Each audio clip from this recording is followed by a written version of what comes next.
औज़ुबिल्लाहिमिनश्शैतानिर्रजीम बिस्मिल्लाहिर्रहमानिर्रहीम। अस्सलाम वालेकुम viewers, welcome to floor learning. और आज हम लोग डिस्कस करेंगे EDU 410 lesson number 6 topic number 31 to topic number 36। ठीक है, व्हाट शुड लिटरेसी डू, ये हमारा जो आज का लेसन है ये है। और जो टॉपिक नंबर 31 है वो है व्हाट इज़ अ कोड। कि यहाँ पे हम डिफरेंट किस्म की जो टर्म्स है, ठीक है, कोड, इनकोड, डीकोड वगैरह को डिस्कस करेंगे। ठीक है, सबसे पहले हम देखते हैं कि कोड क्या होता है। Code is a message conveyed through communication. कि कोड एक मैसेज होता है जो कम्युनिकेशन के ज़रिए दिया जाता है। ठीक है, किस तरह कि यानी कि फॉर एग्जांपल आप राइटिंग कर रहे हैं, ठीक है, या आप स्पीकिंग कर रहे हैं, यानी कि आप किसी को अपनी बात बता रहे हैं या आप कोई बात लिख रहे हैं। तो आपने जो बात लिखी है वो आपका कोड है, या आपने जो बात किसी को बताई है, ठीक है, यानी कि यहाँ पे आपने कम्युनिकेशन की है। अगर बताई है तो वो ओरल कम्युनिकेशन की है, अगर आपने लिखी है तो ओरल कम्युनिकेशन की है। यानी कि यहाँ पे कम्युनिकेशन हुआ है, कम्युनिकेशन के ज़रिए आपने अपनी बात उनको बताई है। जो बात आपने बताई है वो आपका कोड है।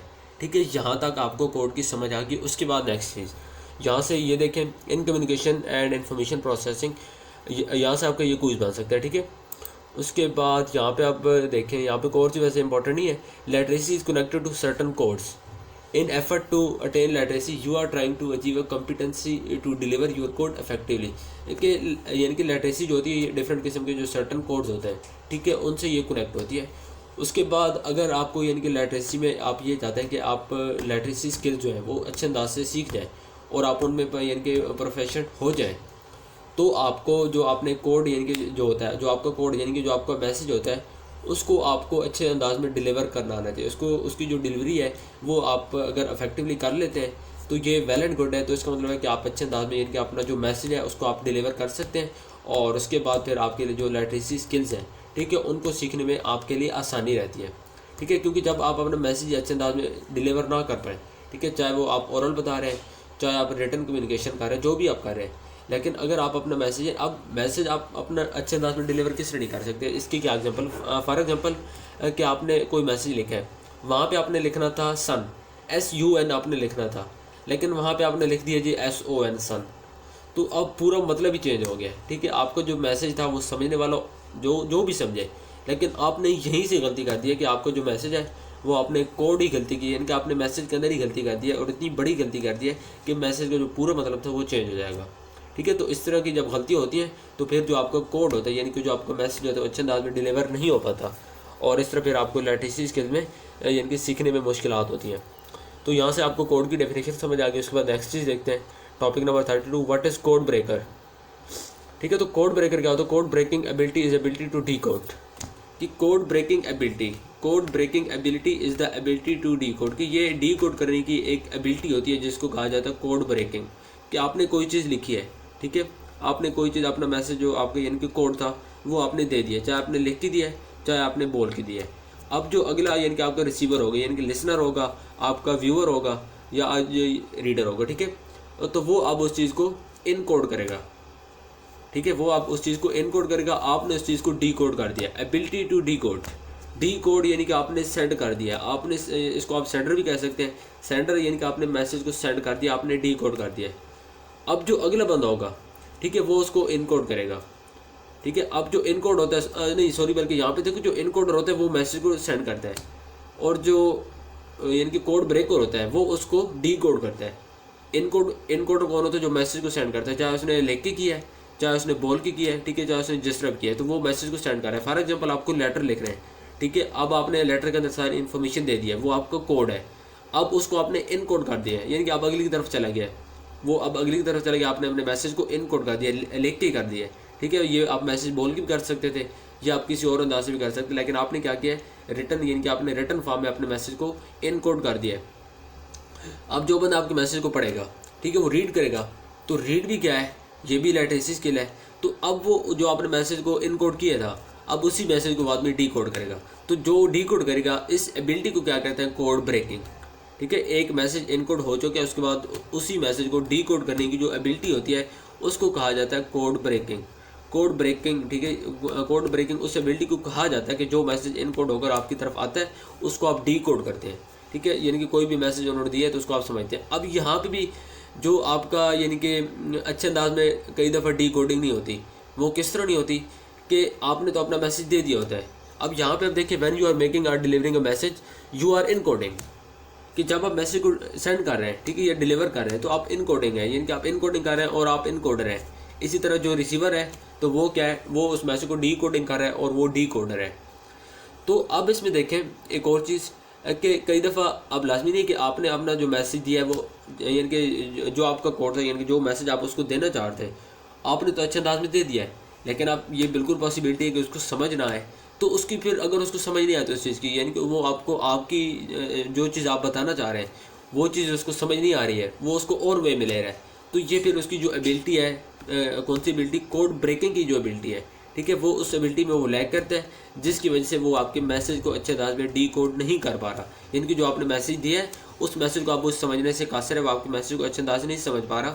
तो यहाँ से भी जो कम्युनिकेशन है वो इफेक्ट, यानी कि इफेक्ट होगी, इफेक्टिव कम्युनिकेशन ही होगी, क्योंकि जब एक मैसेज अच्छे अंदाज से डिलीवर तो हो गया है, लेकिन उसकी जो एबिलिटी है वो लैग करता है, उसको डी कोडिंग का ही नहीं पता। यानी कि अब एबिलिटी में लैग करने का क्या मतलब कि कोई लफ्ज़ आपने लिखे हैं, ठीक है, मैं दोबारा वही सन वाले एग्जांपल देता हूँ कि आपने लिख दिया है SON, या आप कॉल पे बात कर रहे हैं, ठीक है, आपका जो बात थी आपने बोला है सन, ठीक है, यानी कि आप ओरल कम्युनिकेशन कर रहे हैं, ओरली आप मैसेज को इनकोड कर रहे हैं, आपने बोला है सन।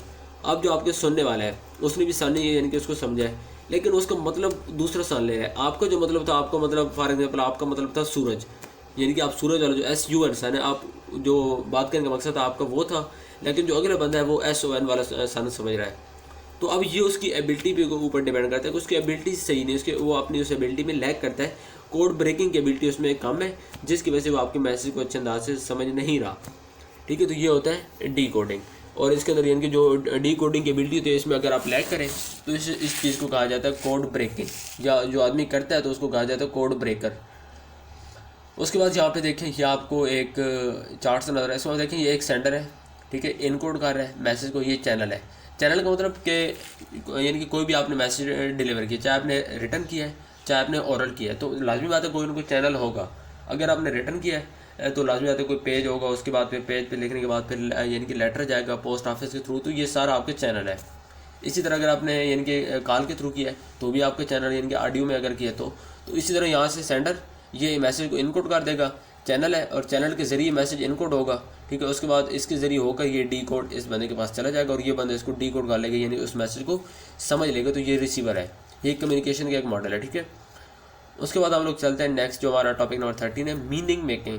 मीनिंग मेकिंग कि जब आपने अपना मैसेज दे दिया है, ठीक है, the ability to draw on prior knowledge, interact and making meaning of text and inferred meaning, कि जब आपने अपना मैसेज दे दिया, आपने अपना मैसेज इनकोड कर दिया, अब ये अगले के ऊपर डिपेंड करता है कि उसकी एबिलिटी, इसका यानी कि उसकी एबिलिटी इतनी है कि जो चीज़ आप समझाना चाह रहे हैं उसने उस मैसेज को उस तरह ही लिया है। लाजमी तो नहीं है, कई दफ़े ऐसा होता है, जैसे मैंने पहले ऊपर बात की है कि अगर वो आपके मैसेज को सही तरह नहीं ले रहा तो आप ये समझ लें, यानी कि आपका जो मतलब था वो और है, चाहे आपने रिटर्न कम्युनिकेशन किया चाहे आपने ओरल किया, तो आपका मतलब और था, लेकिन जो आपको समझने वाला है, जो आपका डी कोडर है, यानी कि जो आपका कोड ब्रेकर है, तो वो आपके उसकी जो मीनिंग मेकिंग की एबिलिटी है, ठीक है, वो उसमें लैग करता है। उसको यानी कि जो आपने लिखा है, आपने चाहे वो टेक्स्ट में लिखे, जो कुछ आपने लिखा, उसको जो उसका मीनिंग है उसको यानी कि समझ नहीं आ रही कि आपने जो बात की है उसका मकसद क्या है, या आपकी जो बात है उसको यानी कि उसको मतलब निकालना ही नहीं आ रहा। तो जब इस तरह नहीं होगा तो लाजमी बात है कि लैटेंसी स्किल तो यहाँ पे अफेक्ट होगी। तो इस तरह वो जो लैटेंसी स्किल है उसमें यानी कि वो उसको सीख नहीं सकता।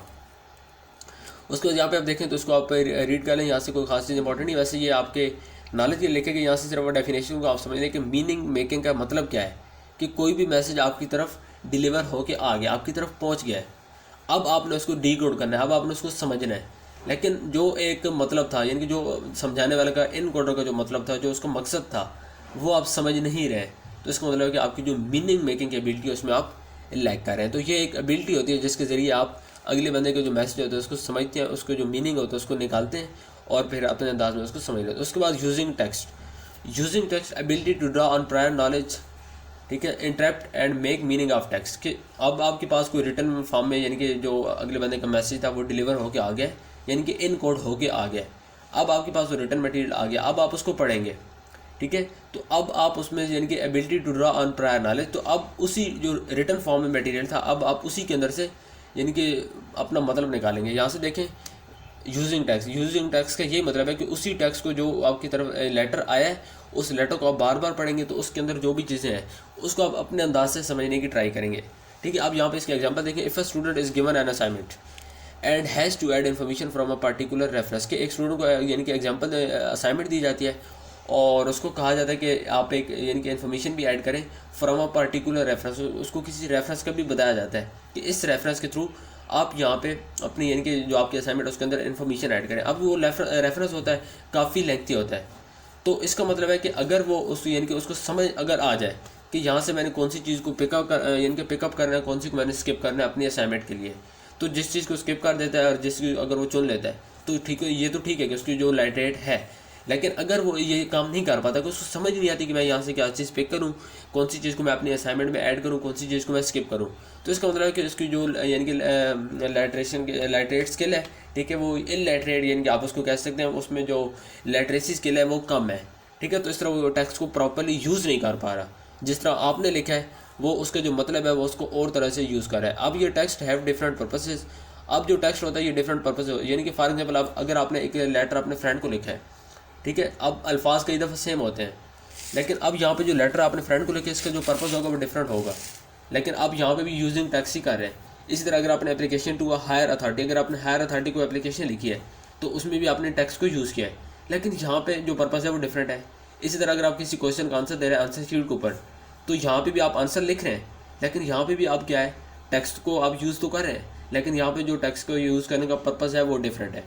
ठीक है, तो उम्मीद करता हूँ यहाँ पे आपको टेक्स्ट यूजिंग की समझ आ गई होगी। ठीक है, उसके बाद यहाँ पे देखें topic number 35, what is analysing text. Analysing involves digging deeper into the meaning of the text, कि जो चीज़ आप देख रहे हैं, ठीक है, जो चीज़ आपको लिखी हुई समझ आ रही है उसको डीपली रीड करना, उसको डीपली अंडरस्टैंड करना, इस चीज़ को कहते हैं एनालाइज। कि यानी कि कोई भी चीज़ आपके सामने आ गई है, ठीक है। Analysing means farming an educated opinion about what you have read, कि जो कुछ आप रीड कर रहे हैं, ठीक है, उसके बारे में एक अपना ओपिनियन बनाना, उसको पहले अच्छे अंदाज में डीपली रीड करना, यानी कि digging deeper into the meaning, कि उसको अच्छे अंदाज से डीपली जाके उसको रीड करेंगे, इसका मतलब क्या, हर तरह से उसके मतलब को देखें और उसके बाद फिर अपने यानी कि जो आपको मतलब उसका लग रहा है उसको निकालें, तो इसका क्या मतलब है, ये सारा आपने एनालाइज किया है। अब फॉर एग्जांपल कि अब एक जोक होता है, ठीक है, अब एक जोक है, यहाँ का एग्जांपल को आप देखें, a joke may be funny and may make the audience laugh, but if it humiliates a certain part of the community it is not in good taste. कि एक जोक होता है, ठीक है, एक जोक के अंदर अगर अच्छे अल्फाज हों, ठीक है, वो सिर्फ यानी कि मजाक या को फिर तो ठीक है, लेकिन अगर वो किसी की ज़ात को नुकसान पहुंचा रहा है, अगर वो किसी की ज़ात के खिलाफ है, तो फिर जो उसका यानी कि फ़ायदा वो नहीं है। तो अब ये इसी चीज़ की एनालाइजिंग की एग्जांपल है कि एनालाइज आपने किया है तो वो भी जोक, लेकिन उसको आपने थोड़ा सा डीपली रीड किया कि यार इसके अंदर जो वर्डिंग यूज़ हुई है ना, ये वर्डिंग जो वर्डिंग है ये सही नहीं है, इससे किसी की ज़ात के बारे में बात की है, तो आपने क्या किया, इस जोक को आपने एनालाइज़ किया है।